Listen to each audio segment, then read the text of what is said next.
ଥରେ ଗୋଟିଏ କଇଁଛ ଜଙ୍ଗଲରେ ବୁଲୁଥିବା ସମୟରେ ଗୋଟିଏ ଭୋକିଲା ବିଲୁଆ ସମ୍ମୁଖକୁ ଆସିଗଲା। ବିଲୁଆ ତାକୁ ଖାଇବା ପାଇଁ ପ୍ରୟାସ କରିଲା, କିନ୍ତୁ କଇଁଛର ଶକ୍ତିଶାଳୀ ଚର୍ମ ହେତୁ ବିଲୁଆ ତାକୁ ଖାଇପାରୁ ନଥାଏ। କଇଁଛ ମଧ୍ୟ ତା ଜୀବନ ପାଇଁ ଭୟଭୀତ ହୋଇ ରହିଥାଏ।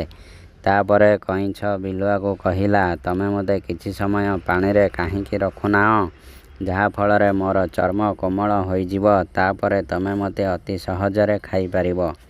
ବିଲୁଆ ମନେ ମନେ ଭାବିଲା, ୱାଃ, ମୋ ଶିକାର ନିଜେ କହୁଛି, ମୁଁ ତାକୁ କିପରି ଖାଇବି?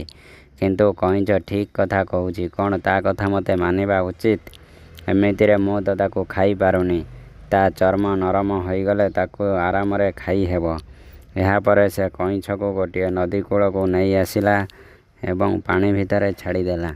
ଧୀରେ ଧୀରେ ପହଁରି ପହଁରି କଇଁଛଟି କିଛି ସମୟ ପରେ ନଦୀର ମଧ୍ୟଭାଗରେ ପହଞ୍ଚିଗଲା। ତାପରେ ସେ ସେଠାରୁ ପାଟି କରି କହିଲା, ମୁଁ ଆଶା କରୁଛି ଲୋକମାନେ ଆଉ ତୁମର ଚତୁରତା ବିଷୟରେ କହିବେ ନାହିଁ। ମୋତେ କୁହ, ତୁମେ ଚତୁର ନା ମୁଁ? ବିଲୁଆ କଇଁଛର କଥା ଶୁଣି ଆଚମ୍ବିତ ହୋଇଗଲା। ସେ ଜାଣିପାରିଲା ଯେ କଇଁଛ ତାକୁ ମୂର୍ଖ ବନେଇ ଦେଲା। ତାପରେ ସେ ନିରାଶ ହୋଇ ଜଙ୍ଗଲକୁ ଫେରିଗଲା।